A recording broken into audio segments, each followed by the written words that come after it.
Lethal Weapon turned burned-out detectives and Christmas lights into one of action cinema's rawest partnerships. Premiering in 1987, it dropped Mel Gibson's Martin Riggs, a suicidal loose cannon with nothing left to lose, into the life of Danny Glover's Roger Murdo, a weary family man who insists he's too old for any of this while sprinting through explosions. Surrounded by Gary Busey's chilling Mr. Joshua and a Los Angeles that feels equal parts holiday postcard and war zone, director Richard Donner and writer Shane Black built a buddy cop story powered by grief, rage, and just enough dark humor to keep it from breaking.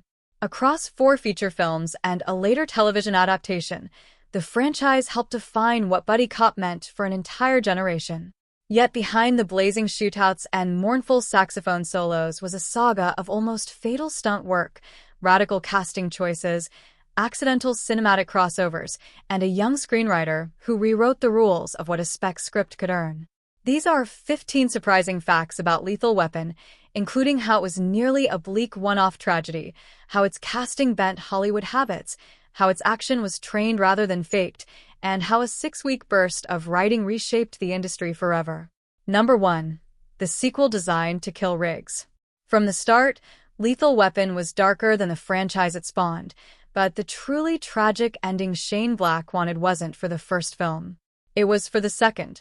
When Warner Brothers came calling for Lethal Weapon 2, Black returned with co-writer Warren Murphy and a 1988 draft titled Play Dirty, the story Black later called the best script he ever wrote. It was darker, more violent, and structured around one uncompromising idea: Riggs would not survive. In Black's version, Riggs chases the villain Benedict into a hillside brush fire, kills him, gets stabbed in the process, and dies slowly in Murdo's arms.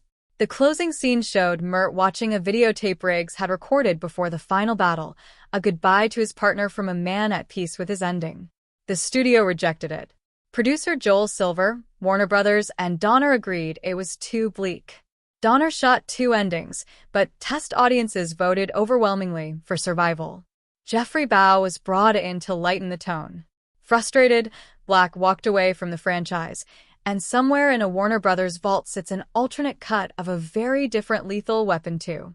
Number 2, Too Old for This came from a 40-year-old. Roger Murdo spends 4 movies declaring he's too old for this, treating his 50th birthday like a death sentence for action heroes. In reality, Danny Glover was only 40 when the film was shot in 1986, just a decade older than Mel Gibson. Hollywood did the rest: a little gray in the hair, a mortgage, a minivan full of kids, and within a few scenes audiences accepted Murdo as a man one sprint away from throwing his back out. The line immediately escaped into everyday life, becoming shorthand for burnout and the realization that you are not being paid enough to deal with whatever is happening in front of you.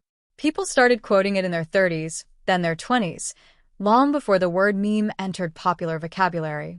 Number 3, Chemistry decided in a single afternoon.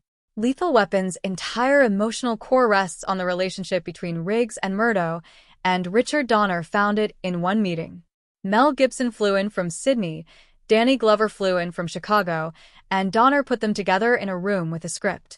Within minutes, they were bouncing off one another as if they'd been partners for years. The irritable warmth from Glover, the manic edge from Gibson, the exasperated affection between them were all there, raw and unpolished. Donner turned to the suits in the room and said, "In essence, this is the film." He understood that explosions and gunfights could be choreographed, but the connection between 2 actors could not. That instinct, 5 minutes in a room instead of 5 months of hedging, gave Lethal Weapon its heart. Number 4, Murdo's race was never on the page. In Shane Black's original script, Roger Murdo isn't described as black, white, or anything else. He's described as tired. When casting began, Donner, like much of Hollywood at the time, simply assumed Murdo would be white. That assumption lasted until casting director Marion Dougherty asked a simple question: had he seen The Color Purple? What about Danny Glover? Donner's first reaction betrayed his own blind spot. Then the realization hit. There was nothing in the script that said Murdo couldn't be black. At a 1987 press conference, Donner put it plainly: "We just got the best actor we could for the part, and it happened to be he was black." No victory lap, No self-congratulation, just an honest acknowledgement that a casting director saw an option everyone else had overlooked. Number 5. A villain hired to be genuinely scary. Most action movies cast villains as obstacles for the hero to outwit by the third act. Lethal Weapon wanted an antagonist you genuinely weren't sure the hero could survive. Producers needed a man who looked like he could actually kill Mel Gibson. When Gary Busey walked in to audition, he had dropped around 60 pounds, his frame sharpened by training, and he carried himself as if preparing for a conflict nobody else in the room had been warned about. He didn't shout or resort to theatrics. He simply snapped a pencil in his bare hands, kept his voice level, and held eye contact. The silence that followed did more than any speech could have. On set, Busey stayed close to the mindset of Mr. Joshua, and what matters on screen is that the threat feels completely real. Number 6. Fighting styles pulled from prisons and dojos. Action cinema in the 1980s often treated fist fights as slightly rougher dance routines. Lethal Weapon aimed for something more unsettling, violence that looked like it hurt. Gibson and Busey were put through a crash course in styles most audiences had barely heard of. Capoeira added fluid, deceptive movement. Brazilian Jiu-Jitsu brought grappling and submissions. Jailhouse Rock, a style born inside American prisons, was designed for close-quarter survival rather than elegance.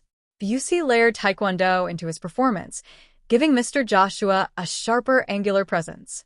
Gibson reportedly trained 4 hours a day for 6 weeks, then spent months rehearsing to lock the techniques into muscle memory.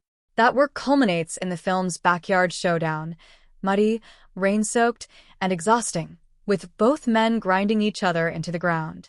Hidden in the chaos is a triangle choke, a Brazilian jiu-jitsu submission that mainstream audiences wouldn't recognize until years after the UFC made it famous. Number 7. When stunts meant jumping for real. The rooftop sequence where Riggs handcuffs himself to a suicidal jumper and steps off the ledge is a defining character moment, and in 1987, there was no realistic way to fake it digitally. The production used breakaway plastic cuffs that snapped the moment they left the roof, allowing stunt performers to hold on to one another by hand as they dropped. Gibson wasn't content to leave all the danger to doubles, and for certain shots stepped off the edge himself, wired and harnessed, but still committing to the moment of letting gravity take over. The opening suicide sequence pushed things even further. Actress Jackie Swanson trained extensively with stunt coordinator Dar Robinson's team and ultimately performed the final 35 feet of the fall herself, with a crew hiding an airbag beneath a life-size canvas, painted to match the car and driveway below. Number 8. A dedication to a fallen stunt legend. The grounded feel of Lethal Weapon's action came from one of the greatest stunt professionals the industry has ever seen. In the closing credits, the film dedicates itself to Dar Robinson, and it isn't exaggeration. Over 13 years, Robinson broke 19 world records and set 21 world's firsts in high falls and death-defying feats.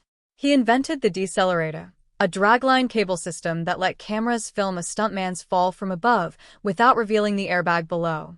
On Lethal Weapon, he served as stunt coordinator and doubled for Gibson on the film's most dangerous work. The dedication carries an extra note of sadness. Shortly after finishing the film, Robinson was killed on November 21, 1986 near Page, Arizona, during a high-speed motorcycle sequence for the indie comedy $1 Million Mystery. A man who had survived record-setting falls from skyscrapers lost control of his bike and went over a 40-foot cliff.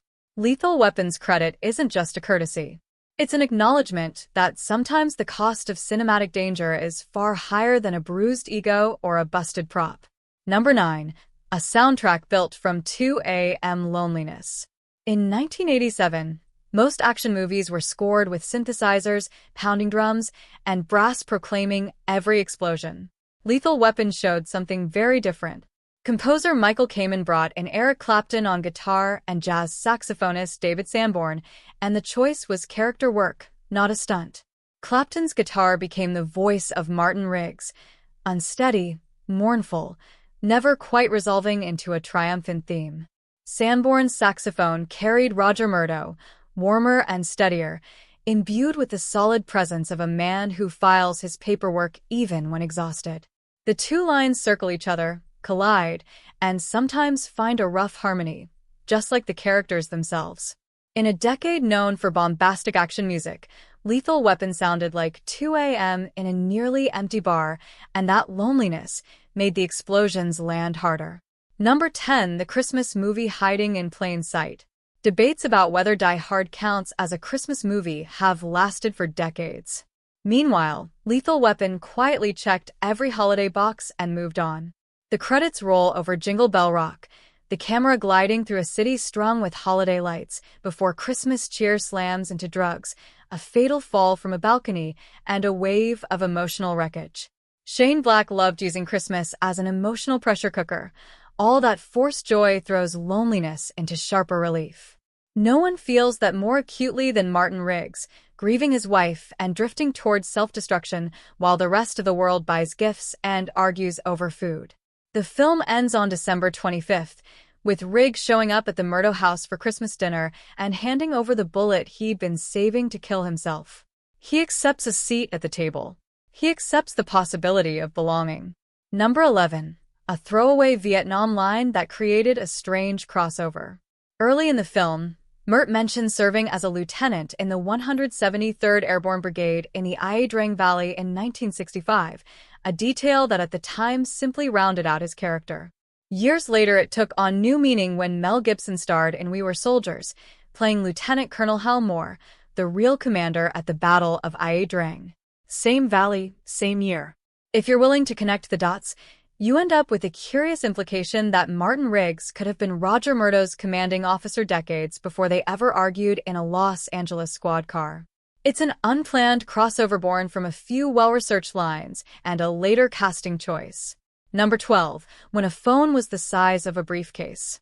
One prop quietly placed Lethal Weapon on the cutting edge of everyday technology. Murdo hauls out a portable cell unit from Radio Shack that weighs roughly 10 pounds with its battery pack and coiled cord, and costs the kind of money most families saved for a used car. What stands out is how the film treats it. No lingering hero shot, no characters gaping at the novelty. Murdo simply uses it, as if this absurdly heavy brick of electronics is an entirely normal part of his toolkit. In doing so, Lethal Weapon quietly predicted the world that was coming. Law enforcement and civilians alike carrying their communication tools with them, shrinking over time from briefcases to pockets. Number 13. Bruce Willis, Die Hard, and the Great Role Swap. Before Gibson took the role of Riggs, Bruce Willis read Shane Black's script and passed, deciding the violence level was more than he was comfortable with at the time. That feels almost surreal given how much of his later career revolved around trading bullets and explosions with anyone who wandered into frame.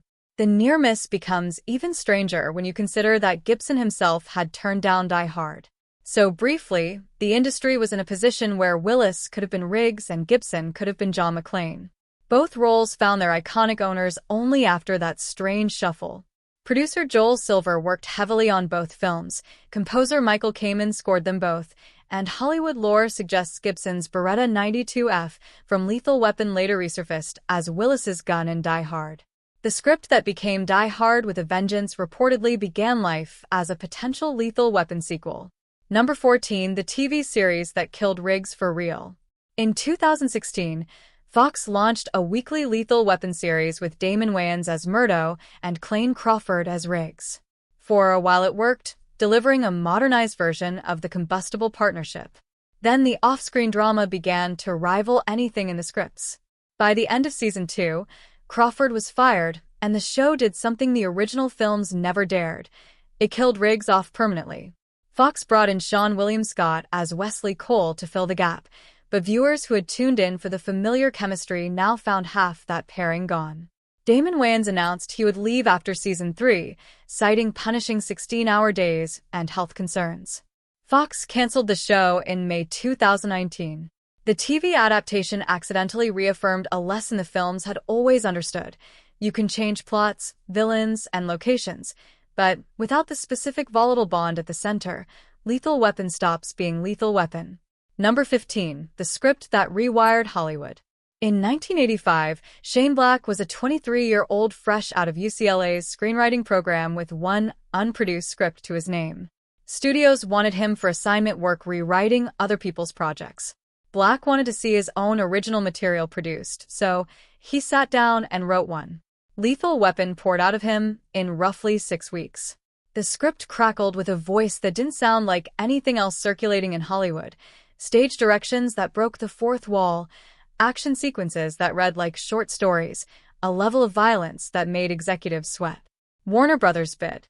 The deal closed at $250,000 for a first-produced screenplay, an extraordinary number for a writer living in a West LA bungalow with a rotating cast of fellow aspiring screenwriters. The sale sent shockwaves through Hollywood, proving that a spec script written on a writer's own time could command serious money. Bidding wars became more common. The spec market heated up. Black rode that wave. The Last Boy Scout sold for $1.75 million in 1990, and The Long Kiss Goodnight went for $4 million in 1994, setting a record for a spec script at the time. Lethal Weapon itself grossed around $120 million worldwide against a $15 million budget, spawned 3 sequels and a television series, and shaped an entire genre. All of it traced back to a 6-week burst of writing by a young man who decided that if studios wouldn't let him produce his own ideas, he'd write one they couldn't refuse.